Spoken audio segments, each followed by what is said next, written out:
reading from the Gospel of John.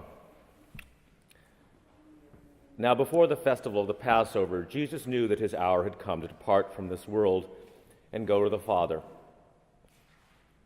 Having loved his own who were in the world, he loved them to the end. The devil had already put into the heart of Judas, son of Simon Iscariot, to betray him. And during supper, Jesus, knowing that the Father had given all things into his hand, and that he had come from God and was going to God, got up from the table, took off his outer robe, and tied a towel around himself. And he poured water into a basin and began to wash the disciples' feet and wipe them with the towel that was tied around him. He came to Simon Peter, who said to him, "Lord, are you going to wash my feet?" Jesus answered, "You do not now know what I am doing, but later you will understand." After he had washed their feet and put on his robe and returned to the table, he said to them, "Do you know what I have done to you?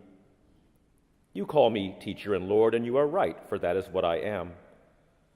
So if I, your Lord and teacher, have washed your feet, you also ought to wash one another's feet. For I have set you an example, that you should also do as I have done to you. Very truly I tell you, servants are not greater than their master, nor are messengers greater than the one who sent them. If you know these things, you are blessed if you do them." May the words of our mouths and the meditations of our hearts be always acceptable in thy sight, O Lord, our strength and our Redeemer. Amen. Today is Maundy, Thursday, and millions of Christians all over the world are commemorating when Jesus instituted the Last Supper and washed the feet of his disciples. That word, Maundy, comes from the Latin mandatum, as in mandatory. As Christians, we seek to love God and love our neighbors.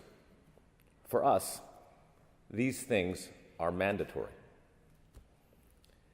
Years ago, when this pulpit was over there, I came and spoke about Epiphany School, an independent school for economically disadvantaged children and children who've been abused and neglected.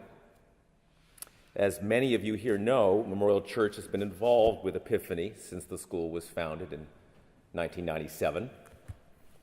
2 decades later, it's a wonderful place, run increasingly by its graduates, inspiring young men and women who know personally how a great education can fundamentally change the trajectory of a life. Anyway, after that talk, a lady came up and asked for a visit. She wanted to get involved. So I set her up tutoring a couple of students. But after a week or two, she said she realized that she really didn't like middle schoolers. Even though tutoring wasn't for her, she still wanted to help. So I offered her office work. No children there. That lasted only a couple of days. She explained she did not find filing fulfilling. I was tempted at this point to remind her that service involves helping other people, but I had just enough sense to ask if maybe she had a suggestion.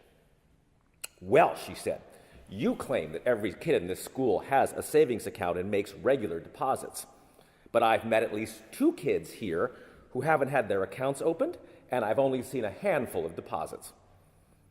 I got immediately defensive. But she cut me off and explained that she would take charge of the program. For 10 years, she came once a week, every week. She set up her humble folding table in the gym and helped the children set aside their spare change. Occasionally, a stray basketball would smash into her little setup, and the people at the bank took their time processing her bundles of tiny little deposits. But Epiphany's bank lady had kids graduate having made a deposit every week for 4 years. Kids who had amassed over $1,000 in savings. Kids who are now today young adults with good financial practices. All thanks to this one woman. and she herself today smiles from ear to ear.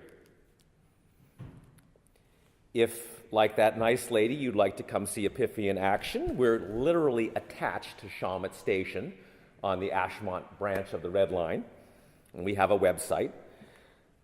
But I suspect strongly that each of you here already have other places where you are needed and where you are useful.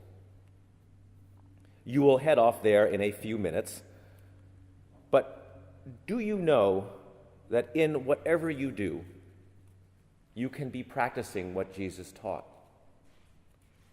Morning prayers may be a stop to charge up your batteries for the day, to pause in your busy lives and feed your souls. I hope you take some of this with you when you leave. In helping others, as you surely can, you are following what Jesus commanded. Lean into that spiritual aspect of your work. Maybe pray today, just for 60 seconds, between one meeting and another. Make a little more space for God. Maundy Thursday is about humble service. Like my friend, you may not like middle schoolers, and you may not find yourself washing feet, but there is plenty for you to do. Every day, find God in helping others. It is indeed mandatory.